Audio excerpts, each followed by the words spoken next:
ألف باء تاء ثاء جيم حاء خاء دال ذال راء ذاي سين سين صاد ضاد طاء ضاع عين غين فاء قاف كاف لام ميم نون واو هاء همزة ياء ياء ألف باء تاء ثاء جيم حاء خاء دال ذال راء ذاي سين سين صاد ضاد طاء ضاع عين غين فاء قاف كاف لام ميم نون واو هاء همزة ياء ياء هذه حروف هجاء. الحمد للہ رب العالمین، الصلاۃ والسلام علی سید الانبیاء والمرسلین وعلی آلہ واصحابہ اجمعین، اما بعد، اعوذ باللہ من الشیطان الرجیم، بسم اللہ الرحمن الرحیم۔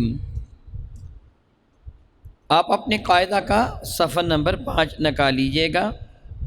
قاعدہ نمبر 2، حرکت کی اہمیت۔ اصطلاحی تجوید میں حرکت سے مراد زبر، زیر اور پیش ہیں، جبکہ سکون سے مراد جزم ہے۔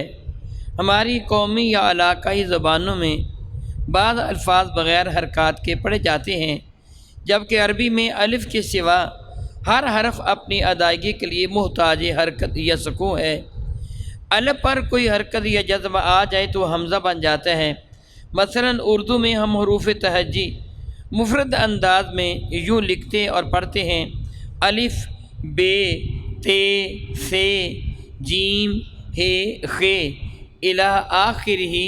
اس کا معنی ہوتا ہے کہ آخر تک اسی طرح جس طرح روٹین وائز ہم پڑھتے ہیں۔ اگر ہم ان کو مرکب انداز میں لکھیں تو یوں ہوگا: الف، لام اور فے، الف، بے، تے، سے، جیم، ہے، خے، دال، زال۔ اب غور کریں گے کہ ان میں بعض دو حرفی حرف ہیں، مثلا بے، تے، سے، ہے، خے، یعنی یہ وہ حروف ہیں جن میں دو حرف مل کر ایک لفظ یا حرف بنتا ہے۔ بے یعنی بے اور یہ، تے اور یہ، سے اور یہ، خے اور یہ، ایسے ہیں۔ اور بعض سے حرفی حرف ہیں، یعنی 3 حروف والے حرف، مثلا الف، اس میں آپ دیکھیں کہ الف، لام اور فے، جیم، یہ اور میم، دال یعنی دال، الف اور لام، زال یعنی زال، الف اور لام، یعنی 3 حروف مل کر ایک حرف بنا وغیرہ۔ ہم 2 حرفی حروف میں بڑی یہ آتی ہے، اسے یائے مجہولہ کہتے ہیں، جو بغیر زبر زیر کے پڑھی جاتی ہے۔ مثلا اردو میں ایک لفظ ہے بیل، ورق پلٹیے گا، اردو میں ایک لفظ ہے بیل، مثلا کدو کی بیل، خربوزے کی بیل۔ یہ حرف بغیر حرکت کے پڑھا جائے گا، اگر آپ اس پر حرکت دیں گے تو معنی بدل جائیں گے۔ مثلا بے پر زبر دیں گے تو کیا بن جائے گا؟ بیل۔ یہ ایک جانور کا نام ہے جو گائے کا مذکر ہے، گائے بیل۔ اگر زیر دیں گے تو بیل بن جائے گا، جس طرح ابابیل۔ تو بیل کس طرح بنے گا؟ زبر دیں گے تو بیل بن جاتا ہے، زیر دیتے تو بیل بن جاتا ہے۔ پیش دے نہیں سکتے، پیش دیں گے تو بجل بن جائے گا۔ بیل بنے گا یا بیل بنے گا؟ تو بیل کس طرح بنے گا؟ جب نہ ہم زبر دیں گے نہ زبر دیں گے، یعنی صرف ایسی صورت میں ہوگا کہ اس پر زبر زیر وغیرہ کوئی حرکت نہ آئے، اس لیے کہ اس میں یائے مجہولہ ہے جو بغیر حرکت کے پڑھی جاتی ہے۔ اسی طرح باقی مثال، مثلا تیل ہے، روغن کے لفظ تیل استعمال کرتے ہیں، اگر زبر دیں گے تو کیا بنے گا؟ تیل۔ زیر دیں گے تو تیل۔ تیل کس طرح بنے گا؟ نہ زبر دیں گے نہ زیر دیں گے۔ اس طرح ریل، گاڑی، زبر دیں گے تو ریل بنتا ہے، زیر دیتے ہیں تو ریل بنتا ہے، زبر زیر نہ دے تو پھر ریل پڑھا جائے گا۔ اس طرح سیل، فروخت، زبر دیں گے تو سیل پڑھیں گے، زیر دیں گے تو سیل ہو جائے گا۔ سیل کس طرح ہوگا؟ نہ زبر دیں گے نہ زیر دیں گے۔ میل ملاقات وغیرہ، یعنی یہ سارے کے سارے جو میں نے الفاظ لکھے ہیں آپ کو سمجھانے کے لیے، ظاہر ہے کہ اگر ان حروف کو ہم زبر اور زیر کے بغیر پڑھیں گے تو پھر اردو کے تلفظ کے اعتبار سے یا انگلش کے اعتبار سے یہ صحیح ہوگا، لیکن عربی کے اعتبار سے صحیح نہیں ہوگا۔ سارے تو عرفی حروف مثلا بے، تے، سے، ہے، خے وغیرہ ہم کے جن میں بڑی یہ آتی یعنی یا مجہولہ آتی ہے، بدل جائیں گے، یا مجہولہ کی جگہ الف آ جائے گا، ہم ان کو با، تا، سا، ہا، خا پڑھیں گے، جبکہ 3 حرفی حروف مثلا جیم، دال، لال، سین، شین وغیرہ بدستور پڑھے جائیں گے، ان میں کوئی تبدیلی نہیں ہوگی کیونکہ ان میں زبر زیر آ جاتا ہے۔ مثلا دیکھیے لفظ جیم ہے، میں نے لفظ کہا ہے، لفظ اور حرف میں کیا فرق ہوتا ہے؟ حرف مفرد ہوتا ہے اور لفظ حروف کے مجموعے کا نام ہے۔ اب حرف جیم اگر تنہا لکھو جس طرح نیچے لکھے ہیں تو یہ مفرد ہوگا، اگر جیم، یا اور میم ملا کر لکھیں گے پھر یہ لفظ بن جائے گا، مرکب ہو جائے گا۔ مثلا لفظ جیم کو دیکھیے، آپ اس پر زبر زیر دیں، جیم پر کیا آئے گا؟ زیر، اور یا پر جزم ساکن، میم بھی ساکن، جیم پڑھ لیں گے، نہ اس کو جیم پڑھیں گے نہ جیم پڑھیں گے، جی پڑھ لیں گے، زیر آ گیا۔ اسی طرح لفظ دال ہے، دال پر زبر، اس کے بعد الف اور لام کو ساکن پڑھ لیں گے، دال بن گیا۔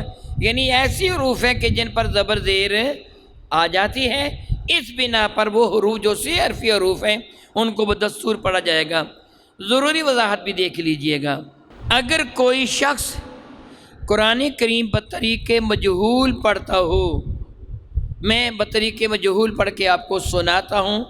معروف اور مجہول 2 طریقے ہیں، آپ سنیے گا۔ بطور مثال الحمدللہ رب العالمین، یہ طریقہ الحمدللہ رب العالمین یہ طریقہ معروف کہلواتا ہے۔ الحمدللہ رب العالمین یہ طریقہ مجہول کہلواتا ہے۔ میری بات آپ کو سمجھ آ رہی ہے نا؟ الحمدو کیا بولا؟ الحمدو، اب دو دال کے بعد کیا ہے؟ واو، ویسے ذہن میں رکھنے کی کوشش کیجیے۔ دو، جب دو ہم کہیں گے دال کے بعد کیا ہوگا؟ واو۔ اب دال پر دیں زبر، دال پر کیا دیں؟ دو کی، دو ہے نا لکھا ہوا، دال پر دیں زبر تو کیا بنے گا؟ دو۔ کیا بنے گا؟ دو۔ اس پر پیش دیں تو کیا بنے گا؟ دو۔ دو کس طرح بنے گا؟ نہ زبر ہوگی نہ زیر ہوگی نہ پیش ہوگی، زیر دیں گے تو دیو بنے گا، دیو۔ اگر پیش دیں گے تو دو بنے گا، زبر دیں گے تو دو، جس طرح دولت، دولت کا لفظ ہے نا، دال پر زبر دیں گے، آگے واؤ تو آگے لام، دولت، دو پھر بنتا ہے الحمدو، وہ دو بنتا ہے دولت۔ دو کس طرح بنے گا؟ یا دو بنتا ہے جس طرح دو گنا، یا دو بنتا ہے جس طرح دولت، تو دو کس طرح بنے گا؟ نہ زبر نہ زیر، اس لیے اس کو مجہول کہتے ہیں۔ اب پڑھیے، اگر کوئی شخص قرآن کریم بطریق مجہول پڑھتا ہو مگر تلفظ صحیح ہو تو حرج نہیں ہے۔ اگر کوئی لفظ نہ جو طریقہ مجہول ہو مگر تلفظ صحیح ہو تو حرج نہیں ہے۔ تلفظ سے مراد کیا ہے؟ انشاء اللہ تعالی جل وعلا آپ آگے پڑھیں گے جب میں آپ کو سمجھاؤں گا۔ لیکن اگر تلفظ غلط ہو، مخارج الحروف اور حروف مدہ کا خیال نہ رکھے تو خواہ معروف طریقے سے پڑھیں یا مجہول طریقے سے، دونوں طریقوں سے پڑھنا غلط ہوگا، کہ اللہ تبارک و تعالیٰ فرماتا ہے وَرَتِّلِ الْقُرْآنَ ترتیلا، یعنی قرآن کریم فرقان مجید کو ترتیل کے ساتھ پڑھو۔ علماء فرماتے ہیں مراد تجوید ہے، یعنی حروف کو ان کے اصل مخارج سے صحیح ترین طریقے کے ساتھ نکالنا اور حروف مدہ کا خیال کرنا، اس کو ترتیل کہتے ہیں۔ انشاء اللہ تعالی جل وعلا آپ قاعدہ نمبر 3 میں اس کی وضاحت پڑھیں گے۔ اب آپ پریکٹس کریں گے۔ میں نے جو نیچے تختی لکھی ہے اس میں مفرد اور مرکب دونوں طریقوں سے حروف لکھے ہیں۔ مثلا پہلا حرف کیا ہے؟ اس کو ہم کیا پڑھیں؟ الف۔ میں نے صحیح پڑھا یا غلط؟ کیا پڑھنا چاہیے؟ الف لام کے نیچے لیف نہیں کہنا ہے، الف نہیں، لام زیر لی، الف یعنی مجہول طریقے کے بجائے ہم نے معروف پڑھنا ہے۔ الف آپ قبل از یہ سن چکے ہیں کہ دراصل ہم ہیں عجمی، اہل عرب الحمدللہ تعالی فصاحت و بلاغت والے، ان کے ہاں الف کی 2 قسمیں تھیں، الف مکسورہ اور الف ممدودہ، یہ 2 قسمیں تھیں۔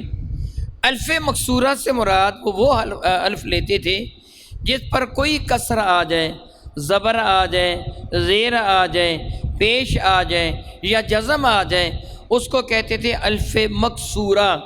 اور جس الف پر کوئی زبر زیر پیش نہ آئے، الف سے پہلے زبر ہو، کیا میں نے کہا؟ الف سے پہلے زبر ہو، الف کے بعد جزم یا شد نہ ہو، تب الف پڑھا جاتا ہے۔ الف کے پڑھنے کا صرف ایک طریقہ ہے کہ الف سے پہلے زبر ہو۔ یہ انشاءاللہ تعالیٰ آپ اگلے قاعدہ میں قدر تفصیل سے پڑھ لیں گے۔ الف کے بعد جزم یا شد نہ ہو تب الف پڑھا جائے گا، اس کو الف ممدودہ کہتے ہیں۔ اگر الف پر زبر آ جائے، زیر آ جائے، پیش آ جائے، جزم آ جائے تو ان صورتوں میں الف مکسورہ ہوگا۔ چونکہ ہم عجمی تھے، ہمیں سمجھ نہیں آتی تھی، اس لیے قراء نے حمزہ ایجاد کیا، حمزہ عین کا سر حمزہ ایجاد کیا، اور حمزہ کا معنی ہوتا ہے جھنجھوڑنا، جھٹکا دینا، کیونکہ اس کے پڑھنے میں جھٹکا سا لگتا ہے۔ جس طرح ہم دعا کرتے ہیں اللہم انی اعوذ بک من کل ہمزات الشیطان، اے اللہ شیطان کے ہمزات سے، یہ وہ ہے جس کے ساتھ لفظ ہدایت لکھا جاتا ہے، اور وہ ہا جس کے ساتھ یہ لفظ حمل لکھا جاتا ہے، وہ حمزہ کا معنی شیر ہوتا ہے۔ یہ وہ ہے جس کے ساتھ لفظ ہدایت، جس کو 2 آنکھوں والی ہے کہتے ہیں، حمزہ سے لکھا جاتا ہے۔ تو چونکہ اس پہ جھٹکا لگتا ہے اس لیے اس کو حمزہ کہتے ہیں۔ تو الف کے بعد کون سا حرف ہے؟ با۔ اردو میں ہم کیا پڑھتے تھے؟ بے۔ آپ قبل ازیں پڑھ چکے ہیں کہ یا مجھولہ عربی میں، اس لیے ہم اس کو کیا پڑھیں گے؟ با۔ کیا پڑھیں گے؟ با۔ اب اس کو آپ یہ یوں ہی پڑھ لیں انشاءاللہ تعالی جل وعلا۔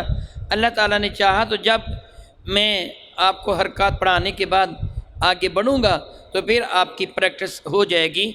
اب آپ اسی طرح پڑھ لیں گے، الف، با، تا، ثا، جیم، ہا، خا، دال، ذال، را، زا، سین، شین، صاد۔ اس کو سواد نہیں پڑھنا ہے، سین کے بعد واو نہ آئے، جس طرح مزے کو سواد لینا کہتے ہیں پنجابی میں، ہم سواد نہیں پڑھنا، صاد پر کرنا ہے، صاد، ضاد، طا، وا، اس کو بھی توا زوا نہیں پڑھنا ہے۔ انشاءاللہ تعالیٰ آپ پریکٹس کریں گے، وہاں مزید پریکٹس ہو جائے گی۔ عین، غین، فا، قاف، کاف، لام، میم، نون، واو، ہا، حمزہ، یا۔ قاعدہ نمبر 3 ملاحظہ فرمائیے گا، حرکات کی وضاحت۔ حرکات حرکت کی جمع ہے. حرکت کا لفظی معنی کیا ہوتے ہیں؟ ہلنا جلنا. حرکت کا لفظی معنی کیا ہوتے ہیں؟ ہلنا جلنا.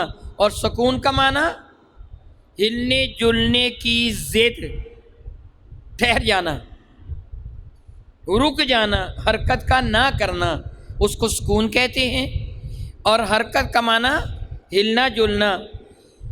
حرکات حرکت کی جمع ہے.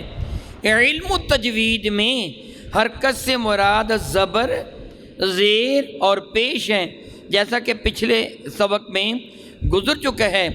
فارسی زبان میں زبر کا معنی ہے اوپر. زبر کا کیا معنی ہوتا ہے؟ اوپر. جس طرح ہم لفظ استعمال کرتے ہیں زبر دس. زبر کا معنی اوپر، دس کا معنی ہاتھ. جس کا ہاتھ اوپر ہو اس کا یہ زبردست ہے، یعنی اوپر ہاتھ والا ہے، کامیاب ہے. اور زیر کا معنی ہوتا ہے نیچے. جس طرح آپ کہتے ہیں میں آپ کے زیر سایہ تعلیم حاصل کر رہا ہوں، فلاں نے فلاں کو زیر کر لیا یا نیچے کر لیا. زیر کا معنی کیا ہوا؟ نیچے. اور پیش کا معنی ہوتا ہے سامنے یا آگے. میں آپ کی خدمت میں پیش ہوں گا، میں نے فلاں چیز پیش کی، وہ میرے سامنے پیش ہوا. یعنی کسی کا آگے آنا، سامنے آنا، اس کو فارسی میں پیش کہتے ہیں. تو ہمارے ہاں جو اردو رائج ہے اس میں بہت سارے الفاظ عربی کے، فارسی کے، ہندی کے، سنسکرت کے اور اس طرح مختلف زبانوں کے الفاظ ہیں. آج کل اس میں انگلش بہت زیادہ آ رہی ہے. بہرحال میں عرض کر رہا تھا زیر کا معنی نیچے کہا جاتا ہے، زیر سایہ. پیش کا معنی سامنے یا آگے. عربی میں زبر کو فتحہ کیا کہتے ہیں؟ لفظی معنی ہوتا ہے کھولنا. فتح کا معنی کیا ہوتا ہے؟ کھولنا. انشاءاللہ تعالی مزید پڑھیں گے. جس پر زیر اس کو کسرہ اور جس پر پیش اس کو ضمہ کہتے ہیں. جس طرح پر فتح اسے مفتوح کہتے ہیں، جس پر کسرہ ہو اسے مکسور کہتے ہیں، جس پر ضمہ ہو اسے مضموم کہتے ہیں. حرکات حروف علت سے بنی ہیں. حرکات کس سے بنی؟ حروف علت کی تعداد 3 ہے. وہ کون کون سے ہیں؟ الف، واو اور یا. یہ یاد رکھنے کی باتیں ہیں، یہ یاد رکھنے کی باتیں ہیں. میں نے اس کو تحریر اس لیے کیا ہے کہ انشاءاللہ تعالی جل وعلا اللہ تعالیٰ کی اگر رحمت شامل رہی تو آپ جب اپنا کورس مکمل کر لیں گے تو آپ کو یہ قاعدہ تو فتن پیش کر دیا جائے گا. آپ گھر جا کر بھی اس کا مطالعہ کریں گے تو میرے پڑھائے ہوئے اسباق آپ کو یاد آ جائیں گے اور پھر سمجھنا آپ کے لیے بہت آسان ہوگا.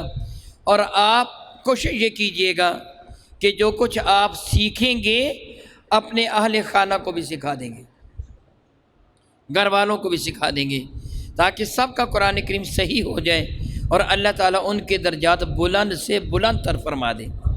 میں نہیں چاہتا کہ میری بیوی، میں نہیں چاہتا میرے بچے، میں نہیں چاہتا میری ماں، میں نہیں چاہتا میرا باپ خسارے میں رہے. میں ان کو کامیاب دیکھنا چاہتا ہوں. اس لیے مجھے چاہیے کہ میں ان کو بھی صحیح قرآن پاک پڑھا دوں تاکہ وہ بھی کامیاب ہو جائیں. تو آپ نے اسی طرح کرنا ہے. الف، واو اور یا. الف سے زبر، واو سے پیش، یا سے زیر بنا. یعنی زبر آدھے الف کے برابر ہے، پیش آدھے واو کے برابر ہے، زیر آدھے یا کے برابر ہے. اگر زبر کو ذرا لمبا کریں گے تو الف اور پیش کو لمبا کریں گے تو واو، زیر کو لمبا کریں گے تو یا بن جائے گا. مثلا با، بی، بی، بو، بو. اس سے معانی میں بہت زیادہ فرق آ جاتا ہے. مثلا لام زبر لا اور لام زبر الف لا، دونوں میں فرق ہے. عربی میں لام تاکید کے لیے آتا ہے اور برائے یمانی کے لیے. جس طرح ربنا لک الحمد، کیا بولا؟ ربنا، ربنا، لام کو لمبا نہیں کرنا ہے آپ نے.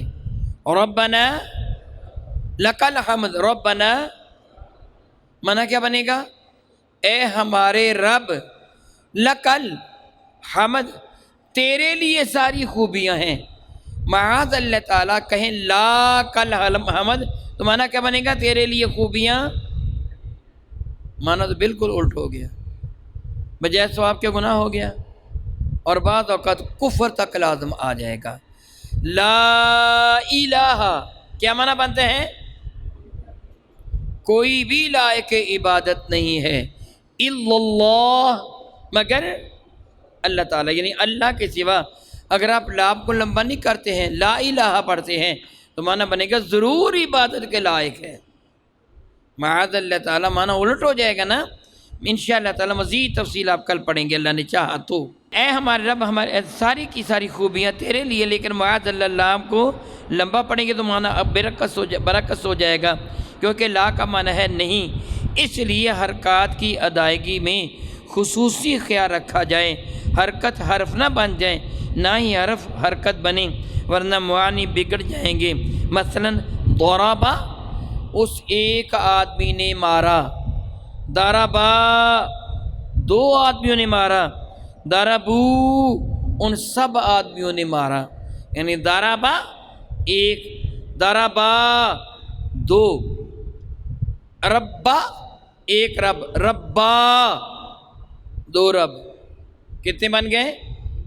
قرآن کریم میں ہے کہ اللہ تعالیٰ جل وعلا نے ارشاد میں اپنے ماں باپ کے حق میں دعا کرو، اور رب ارحمہما، اے اللہ تعالیٰ ان دونوں پہ رحمت نازل فرما، کما ربا یا نی، جس طرح وہ دونوں رب بنے تھے میرے۔ رب کا معنی ہوتا ہے، میں ابھی بتاؤں گا، ربوبیت کرنے والا۔